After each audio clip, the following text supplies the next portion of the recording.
සුබම සුබ දවසක් වේවා. ඉතින් මගේ ආදරණීය යාළුවෝ ටික සතුටින් පරිස්සමින් ඇති කියලා මම හිතනවා. අද නම් ඔන්න අපේ ක්ලාස් එකට ගෙනියන්න කේක් එකක් හදන ගමන් කේක් බැටර් එක හදලා ඔන්න oven එකට දාලා තියෙන්නේ. වැඩිපුර තිබුණු ටික ඉතින් ගෙදර තේ බොන්න ගන්න කියලා කප් කේක් ට්‍රේ එකටත් දාගත්තා. ඔය පේන්නේ ඩෝල් කේක් එකට ඕන කේක් පෑන් එකට බැටර් එක දාලා එළියට ගත්තට පස්සේ ඔන්න 2-3ක් ඉවරත් වෙලා.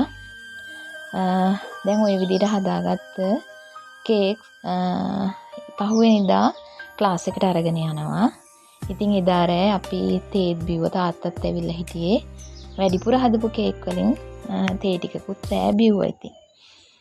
ඊට පස්සේ ක්ලාස් එකට ගිහින් ඔන්න කේක් එක ඔක්කොම ඩෙකොරේට් කරලා ඉවර වෙලා ගෙදර අරගෙන ඇවිල්ලා බස් එකේ තමයි ඔන්න අරගෙන ආවේ.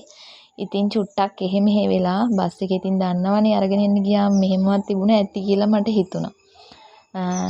පුංචි වීඩියෝ එකක් තමයි අරගෙන ආවේ. ඉතින් මට මේක දාන්න හිතුණා. මේ මගේ ෆෝන් එකේ කැමරා එකෙන් ගත්ත ෆොටෝස් ලස්සනට පැහැදිලි නැහැ. අපේ ක්ලාස් එකේදී ගත්ත ෆොටෝස් එකක් ඉස්සරහට ඇති. ඒක ලස්සනයි. ඇත්තටම මේ කේක් එක මාරම රසට තිබුණා. මෙන්න මේ ෆොටෝ එක ඇත්තටම මේ කලර් එක තමයි ඩෝල්ගේ තිබුණේ. ඔය ක්ලාස් එකේදී ගත්ත ෆොටෝ එකක්.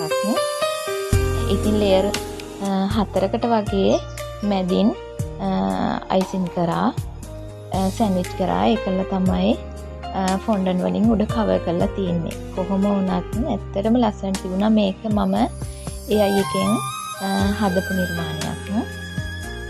ඉතින් ආයෙත් ලස්සන වීඩියෝ එකක් අරගෙන එනකන් මගේ යාළුවෝ හැමෝම සතුටින් පරිස්සමින් ඉන්න. බුදු සරණයි.